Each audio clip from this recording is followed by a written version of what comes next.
Photo d'archives François Destock. Voilà des conclusions d'expertise qui devraient relancer les débats autour du projet de nouvel aéroport à Notre-Dame-des-Landes et conforter les partisans du déménagement de la plateforme vers le nord de l'agglomération nantaise, alors que les médiateurs doivent remettre leur rapport au Premier ministre Édouard Philippe ce mercredi. Les premières conclusions, dont nous avons eu connaissance, commencent à circuler. En premier lieu sur le coût réel d'un réaménagement de l'aéroport Nantes-Atlantique, cher aux opposants du projet de Notre-Dame-des-Landes.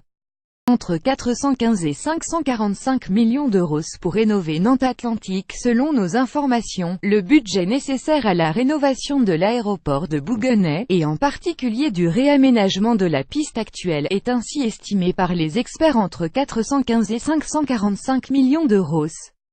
Chiffre qui ne tient pas compte des indemnités à verser à Vinci en cas d'abandon du projet. C'est beaucoup plus que le chiffre de 175 millions d'euros avancé jusqu'alors par les opposants à Notre-Dame-des-Landes. Mais beaucoup moins que les 825 millions d'euros estimés par la Direction générale de l'aviation civile DGAC.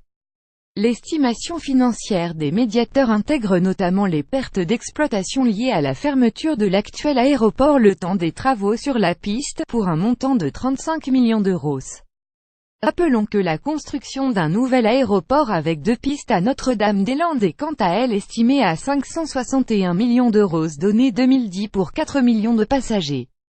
Même si les opposants parlent, eux, d'une facture dépassant le milliard d'euros. Au passage, le rapport des médiateurs indique qu'il faudrait entre 4 et 12 semaines, probablement 9, pour refaire la piste de Nantes-Atlantique. Une donnée qui va à l'encontre des thèses avancées par les opposants. Ceux-ci rappellent en effet régulièrement qu'il n'est pas nécessaire de fermer l'aéroport pour refaire la piste.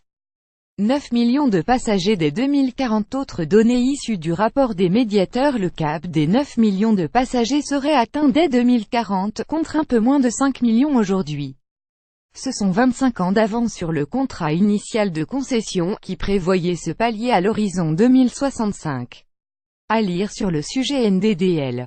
Le rapport des médiateurs remis le 13 décembre. Autre élément, cette fois-ci autour du lac de Grandlieu, en partie survolé aujourd'hui par les avions. L'augmentation du trafic à Nantes-Atlantique n'aurait pas d'impact sur la zone Natura 2000. En revanche, le prolongement de la piste actuelle, prôné par les opposants à Notre-Dame-des-Landes afin d'éviter le survol d'une partie des immeubles nantais de 2900 mètres à 3400 mètres, engendrerait la destruction de plusieurs zones humides. Et son coût est estimé à 30 millions d'euros. Enfin, pour ce qui est du bilan carbone, le rapport mettrait en évidence un léger avantage à Nantes-Atlantique, de près de 200 kilotonnes par CO2 sur les 20 ans d'exploitation. Bref, autant de données qui vont sans nul doute nourrir les échanges entre partisans et opposants à Notre-Dame-des-Landes dans les prochains jours. Reste à savoir dans quel sens elles éclaireront Emmanuel Macron et Édouard Philippe, qui ont promis de trancher dans ce dossier vieux de 50 ans.